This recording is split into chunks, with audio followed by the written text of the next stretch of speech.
Oi pessoal, eu me chamo Raquel Mariani, sou biomédica, mestre em farmacologia, mais uma vez representando o Eden Pesquisa Médicas e hoje trazendo uma videoaula sobre o Código de Nuremberg, trazendo desde a Segunda Guerra Mundial até a criação dos 10 princípios do Código. Então, o Código de Nuremberg é um conjunto de 10 princípios éticos que deram início à regulamentação da pesquisa com seres humanos em consequência dos processos de guerra de Nuremberg ocorridos no fim da Segunda Guerra Mundial em 1945. Então, em 1945, durante a Segunda Guerra Mundial, os presos eles eram obrigados a participar dos experimentos, né, os quais eram conduzidos por médicos. Então, os prisioneiros não tinham autonomia alguma, né, sendo obrigados a participar. Os detidos, eles eram submetidos a diversas experiências que supostamente ajudariam na guerra, como desenvolvimento de novas armas e ajudando na recuperação dos militares que haviam sido feridos. Então, normalmente, as experiências na qual, né, era coordenada pelos médicos, os prisioneiros ou muitas vezes morriam, né, ou sofriam desfiguração ou incapacidade permanente. Bom, alguns desses experimentos então realizados durante a Segunda Guerra Mundial. Na primeira figura nós temos o experimento de alta altitude, onde o prisioneiro ele é colocado em uma câmara de compressão para determinar qual a altitude que a tripulação de um avião nazista poderia sobreviver sem oxigênio.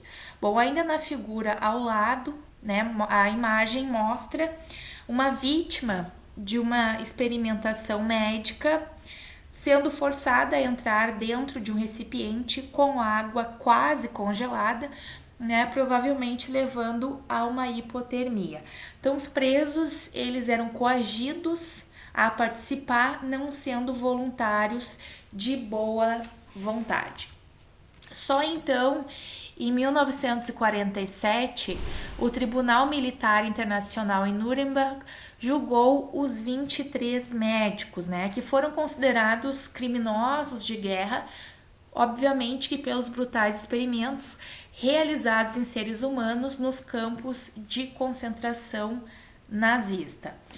Então, após a condução desses experimentos brutais pelos médicos, né, durante a Segunda Guerra Mundial, em 1947, então, houve a criação do Código de Nuremberg, que traz os primeiros princípios éticos envolvendo seres humanos na pesquisa clínica. Então, os 10 princípios do Código de Nuremberg. Então, o primeiro nós temos: o consentimento voluntário do ser humano é absolutamente essencial. Então, isso significa que as pessoas que serão submetidas ao experimento devem ser legalmente capazes de dar esse consentimento. Então, essas pessoas devem exercer o livre direito de escolha sem qualquer intervenção de elementos de fraude, de força, de mentira, coação, astúcia ou outra forma de restrição posterior. Então, elas devem ter também conhecimento suficiente do assunto e estudo para tomarem uma decisão. Esse último aspecto exige que sejam explicados a essas pessoas a natureza, a duração e o propósito do experimento, os métodos segundo os quais será conduzido, as inconveniências e os riscos esperados, os efeitos sobre a saúde ou sobre a pessoa do participante que eventualmente possam ocorrer durante a sua participação no experimento. Lembrando que o dever e a responsabilidade de garantir a qualidade do consentimento repousam sobre o pesquisador, que inicia ou dirige um experimento, né, ou se compromete nele. Depois, o segundo princípio do código: o experimento deve ser tal que produza resultados vantajosos para a sociedade, né? E que não possam ser buscados por outros métodos de estudo, mas não podem ser feitos de maneira casuísticas ou desnecessárias, né?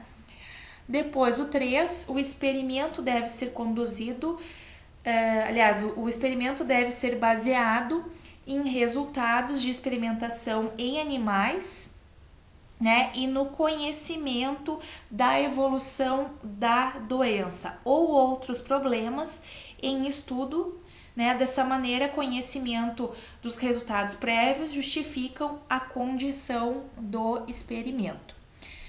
Ainda no número 4, o experimento deve ser conduzido de maneira a evitar todo o sofrimento e danos desnecessários, quer físicos, quer materiais. Princípio 5, não deve ser conduzido qualquer experimento quando existirem razões para acreditar que pode ocorrer morte ou invalidez permanente, né?